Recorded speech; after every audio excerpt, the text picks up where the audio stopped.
आप सभी का एक बार फिर से मेरे यानी अभय प्रताप सिंह की ओर से हार्दिक स्वागत एवं अभिनंदन है। विद्यार्थियों, छात्रों, छात्राओं, आज का यह वीडियो कक्षा 11 के भौतिक विज्ञान के प्रथम चैप्टर भौतिक जगत को लेकर बनाया गया है। कुछ चर्चा पहले भी हो चुकी है, कुछ चर्चा आज मैं करूंगा। आपको मैं यह बता दूं कि जो भौतिक विज्ञान का पहला अध्याय है भौतिक जगत, वह पूर्ण रूप से थ्योरेटिकल है। मतलब उसमें आपको भौतिक विज्ञान के बारे में छोटी मोटी बातें जानना रहता है, कुछ मूल नियम जानने हैं, कुछ वैज्ञानिकों से आपका परिचय होना है।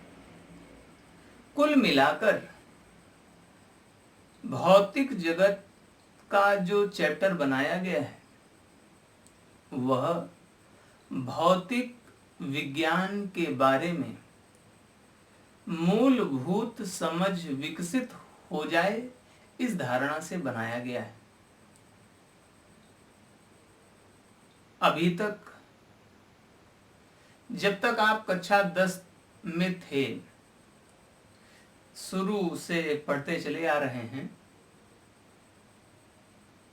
तो आपने केवल एक विषय विज्ञान पढ़ा हुआ है। उस विज्ञान के अंतर्गत आप भौतिक विज्ञान पढ़े, रसायन विज्ञान पढ़े, जीवन विज्ञान पढ़े। पहले किताब एक ही थी, पतली सी किताब। अब उस विज्ञान के यह 3 भाग अलग होने वाले हैं। भौतिक विज्ञान एक छोटी सी पतली सी पुस्तक में आने वाली कोई बात नहीं है। अब यहाँ विषय वस्तु पाठ्यक्रम बड़ा होने वाला है,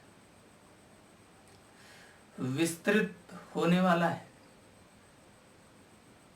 तो आपकी समझ भी विस्तृत होनी चाहिए। इसलिए आज का यह वीडियो मैं बना रहा हूं।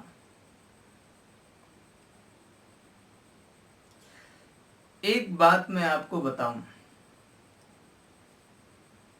कि भौतिक विज्ञान एक पुस्तक में समा जाने वाला विज्ञान नहीं है। वास्तव में कोई भी विज्ञान किसी छोटी सी पुस्तक में समा जाने वाला विज्ञान नहीं है। भौतिक विज्ञान तो बिल्कुल ही नहीं है। इसलिए अब हमारी समझ थोड़ी बड़ी होनी चाहिए,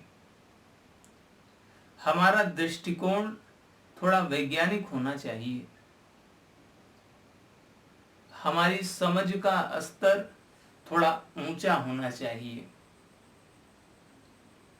और इसीलिए कुछ छात्र कक्षा 10 के बाद विज्ञान वर्ग को छोड़कर कला वर्ग में चले जाते हैं। क्यों? क्योंकि विज्ञान वर्ग विशिष्ट छात्रों का समूह है। सभी छात्र विज्ञान पढ़ें ऐसा नहीं होता है।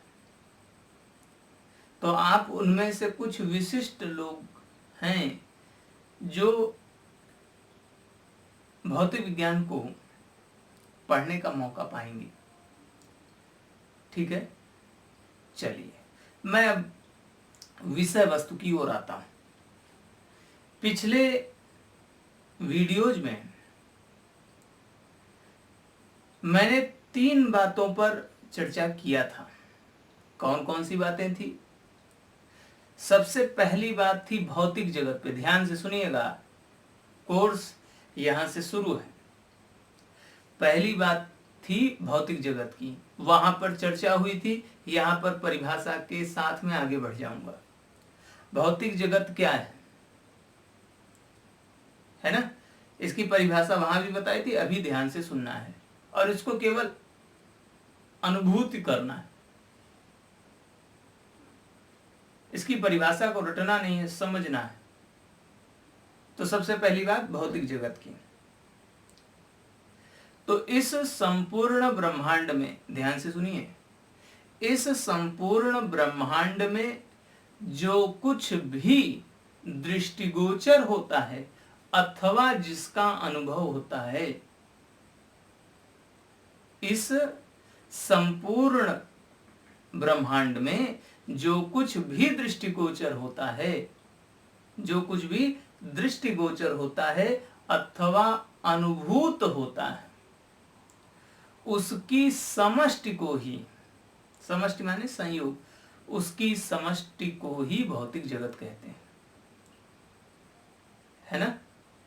क्या परिभाषा बनी, इस ब्रह्मांड में जो कुछ भी दृष्टिगोचर होता है अथवा जिसकी अनुभूति होती है, उसकी समष्टि का नाम ही भौतिक जगत है।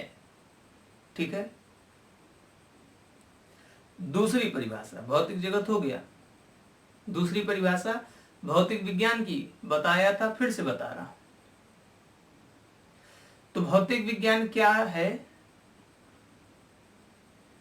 तो विज्ञान की वह शाखा, बहुत सी शाखाएं हैं, जैसे भौतिक विज्ञान, रसायन विज्ञान, जीव विज्ञान, प्राणी विज्ञान, पर्यावरण विज्ञान, सामाजिक विज्ञान, बहुत सारे। तो विज्ञान में भौतिक विज्ञान कौन सा विज्ञान है, तो ध्यान से सुनिए, विज्ञान की वह शाखा जिसमें प्रकृति में हो रही घटनाओं, ये जो प्रकृति है उसमें हो रही घटनाओं, उनके कारणों और उनके प्रभावों का अध्ययन किया जाता है, भौतिक विज्ञान कहलाती है। ठीक है। क्या परिभाषा है भौतिक विज्ञान की, तो परिभाषा यह बनी, प्रकृति में हो रही घटनाओं, उनके कारणों और उनके प्रभावों का अध्ययन विज्ञान की जिस शाखा के अंतर्गत किया जाता है उसे भौतिक विज्ञान कहते हैं। भौतिक विज्ञान, विज्ञान की वह शाखा जिसके अंतर्गत प्रकृति में हो रही घटनाओं, उनके कारणों और उनके प्रभावों का अध्ययन किया जाता है, भौतिक विज्ञान कहलाती है। ठीक है। भौतिक जगत, भौतिक विज्ञान। तीसरी परिभाषा, इस भौतिक जगत का निर्माण किन तत्वों से हुआ है, इस भौतिक जगत का निर्माण किन तत्वों से हुआ है, तो इस भौतिक जगत का निर्माण दो तत्वों से हुआ है, एक द्रव्य दूसरा ऊर्जा। एक द्रव्य दूसरा ऊर्जा। जो स्थान घेरता है वह द्रव्य है, जो स्थान नहीं घेरता है वह ऊर्जा है। जिसने भी स्थान लिया है, जो कहीं भर रहा है वह स्थान घेरता है, वह द्रव्य है। बाल्टी में पानी भरते हैं, पानी भर रहा है इसका मतलब पानी द्रव्य है। गुब्बारे में हवा भरते हैं, हवा भरी जा रही है, जो कुछ भी भरा जाता है वह द्रव्य है।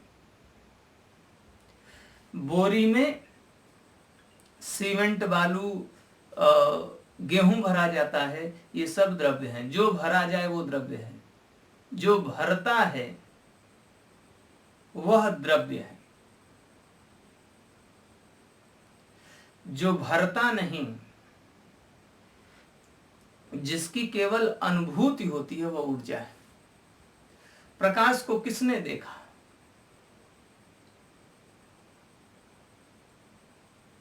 प्रकाश को किसने देखा, ध्वनि को किसने देखा, कोई कहे सर वायु को भी तो नहीं देखा,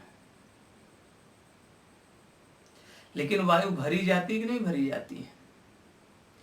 टायर में साइकिल का हो चाहे मोटरसाइकिल का, हवा भरते कि नहीं भरते? तो हवा भरी जा रही है, लाइट कहीं भर सकते हैं क्या? एक बाल्टी है, उसमें आप टार्च मारिए, उसको रोशनी दीजिए, उसमें पानी आ रहा है कि नहीं आ रहा है?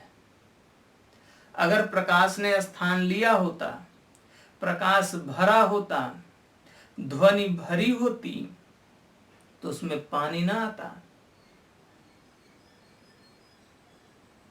तो जो स्थान घेरता है वह द्रव्य है, जो स्थान नहीं घेरता है वह क्या है? ऊर्जा।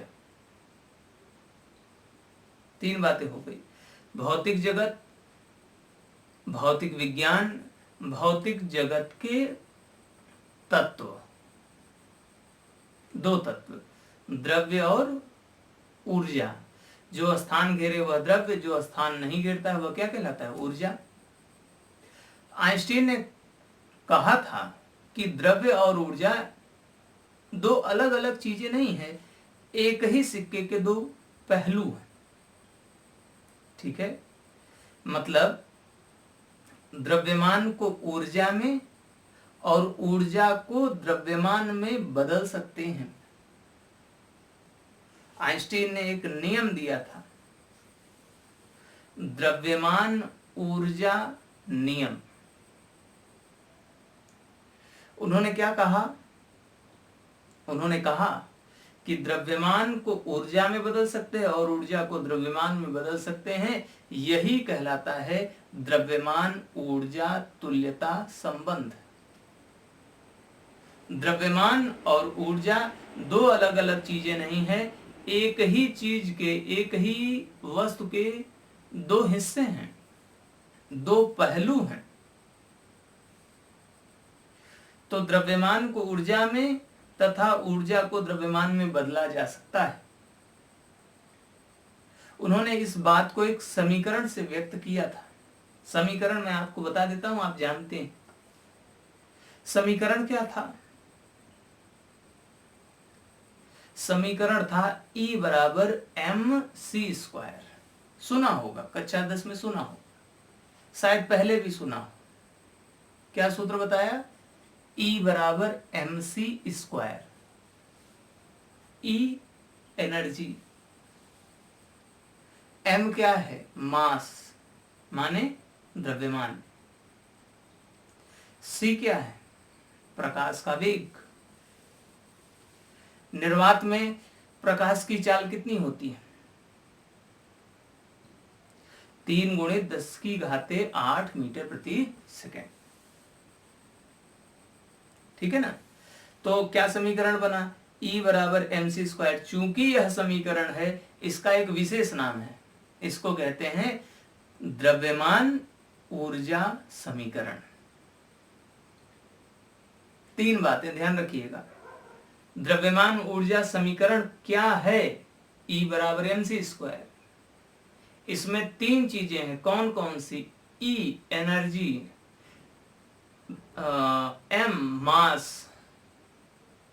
द्रव्यमान, c प्रकाश का वेग। तो सूत्र क्या है? E बराबर mc²। यही द्रव्यमान ऊर्जा समीकरण है। उस समीकरण में E एनर्जी है, ऊर्जा है, m मास द्रव्यमान है, c प्रकाश का वेग है, जिसका मान निर्वात में 3 × 10⁸ मीटर प्रति सेकंड होता है। किसने दिया था? आइंस्टीन ने। और इस नियम से वो क्या कहना चाहते थे? वो कहना चाहते थे कि द्रव्यमान और ऊर्जा 2 अलग अलग चीजें नहीं हैं, बल्कि एक ही चीज है। द्रव्यमान को ऊर्जा में बदल सकते हैं और ऊर्जा को द्रव्यमान में बदल सकते हैं। ठीक है, आज की बात यहीं समाप्त करते हैं। शेष इसका एक छोटा सा हिस्सा और रह जाएगा, जिस पर हम लोग आगे चर्चा करेंगे। ठीक है, तब तक के लिए धन्यवाद, नमस्कार।